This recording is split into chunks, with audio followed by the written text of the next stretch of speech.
સુરતના ઉત્તરાયણમાંથી વધુ એક ડુપ્લિકેટ માર્કશીટનું કૌભાંડ ઝડપાયું। 1.5 લાખની માર્કશીટ લઈ બે પહોંચ્યા યુકે અને કેનેડા। સુરતમાંથી છેલ્લા ઘણા સમયથી ડુપ્લિકેટ વસ્તુઓના એક પછી એક કૌભાંડ ખુલી રહ્યા છે। ખોરાકથી લઈને યુનિવર્સિટીની ડુપ્લિકેટ માર્કશીટ વચ્ચે બોર્ડની માર્કશીટ પણ ડુપ્લિકેટ વેચાતી હોવાનું સામે આવ્યું છે। આ માર્કશીટના આધારે બે આરોપી યુકે અને કેનેડા જતા રહ્યા હોવાનું સામે આવ્યું છે। ઉત્તરાયણ પોલીસે ડુપ્લિકેટ માર્કશીટના મામલે 6 આરોપી સામે ગુનો નોંધી 3ની ધરપકડ કરી વધુ તપાસ હાથ ધરી છે। મોટા વરાછા અને સરથાણા જકાતનાકા વિસ્તારમાં આ બોગસ માર્કશીટનું કૌભાંડ ચાલતું હતું। ઉત્તરાયણ ડીમાર્ટ રોડ ઉપર ગ્રીન પ્લાઝામાં તેજાણી ટુરિઝમની ઓફિસમાં બોગસ માર્કશીટનો વેપલો ચાલતો હતો। અત્યાર સુધીમાં સેંકડો લોકોને બોગસ માર્કશીટ આપવામાં આવી હોવાની વાત સામે આવી છે। આ કેસમાં ઉત્તરાયણ પોલીસે નીલકંઠ દેવાણી, વિશાલ તેજાણી, સંજય ગેલાણી તેમજ બોની તાલા, વૈભવ તાલા અને ધ્રુવીન કોઠિયાની સામે ફરિયાદ નોંધી છે, જે પૈકી નીલકંઠ અને બોની તાલા બંને વિદેશમાં હોવાની માહિતી સાંપડી છે।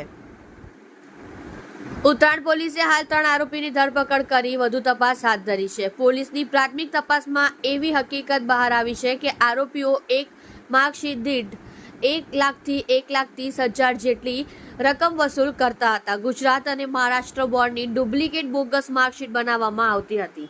ધોરણ 10 અને ધોરણ 12 બોર્ડની નકલી માર્કશીટ બનાવી આપવામાં આવતી હતી, જે 6 આરોપી સામે ગુનો નોંધાયો છે। તે પૈકી 2 આરોપી હાલ યુકે અને કેનેડા હોવાનું જાણવા મળ્યું છે।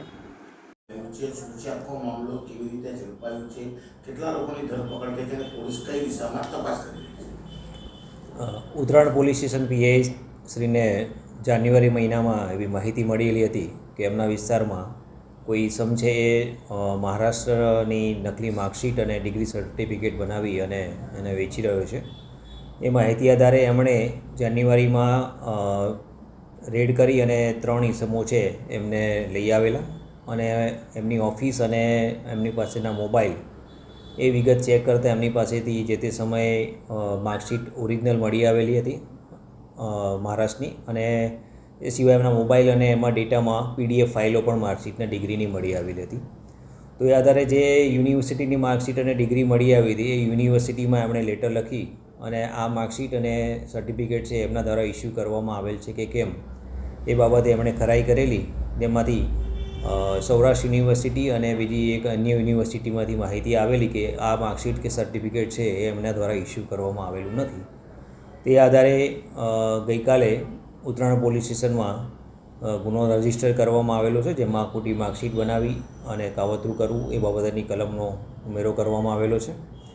આ બાબતે હાલમાં 3 આરોપી છે એમને અરેસ્ટ કરવામાં આવેલા છે। આમાં એક સંજય છે, સંજય ગેલાણી કરીને છે, વિશાલ કરીને અને ધ્રુવીન કોઠિયા કરીને છે। સંજય ગિલાણી છે એ પોતે એક ટુરિસ્ટ વિઝા કન્સલ્ટન્સીનું કામગીરી કરે છે અને 2019થી એ આ કામગીરી કરે છે। અને તપાસ દરમિયાન એવું જણાઈ આવ્યું છે કે આમાં સંજય છે એ મેઇન સૂત્રધાર છે અને એ દિલ્હી અને અન્ય રાજ્યના જે પણ માણસો છે એના સંપર્કમાં છે અને એમની પાસે સંપર્ક કરી અને જે વિદ્યાર્થીને માર્કશીટ અને ડિગ્રી સર્ટિફિકેટની જરૂર હોય એ જરૂરિયાત મુજબની ડિગ્રી અને માર્કશીટ એ મંગાવે છે। આ સિવાય અન્ય 3 આરોપી છે જે વોન્ટેડ દર્શાવેલા છે, જેમાંથી 2 વિદેશમાં છે અને એક છે એ હાલમાં વોશઆઉટ છે। જે યુનિવર્સિટીમાં પત્ર લખેલ છે અને હજી માહિતી આવેલી નથી, એમાંથી માહિતી મેળવી અને આ સર્ટિફિકેટ એમના તરફથી ઇસ્યુ થયેલા છે કે કેમ એની કાર્યવાહી ચાલુમાં છે। પકડાયેલા આરોપીઓ કેવી રીતે નેટવર્ક ચલાવતા હતા અને 3 આરોપી કે જે વિદેશથી આખો નેટવર્ક ચલાવી રહ્યા છે? સંજય ગેલાણી હાલમાં જે અત્યારે પ્રાઇમરી ધ્રુવીન કરીને પકડાયો છે એ પોતે એક બીજા કન્સલ્ટન્સી ઓફિસમાં કામ કરતો હતો ને એનું કામ એ હતું કે જે આવા સ્ટુડન્ટ કે જે જરૂરિયાતવાળા હોય એ એના કોન્ટેક્ટમાં આવે એ આધારે એ નીલકંઠ કરીને જે હાલમાં વોન્ટેડ દર્શાવેલો છે અને વિદેશમાં છે એની પાસે લઈ જતા અને નીલકંઠ છે એમને જરૂરિયાત મુજબની માર્કશીટ ઇસ્યુ કરતો હતો। પાછળથી તપાસમાં એવું માહિતી મળેલી છે કે નીલકંઠ છે એ હાલમાં જે સંજય ગેલાણીને અરેસ્ટ કરવામાં આવેલો છે એની પાસેથી જ આ માર્કશીટ મેળવતો હતો।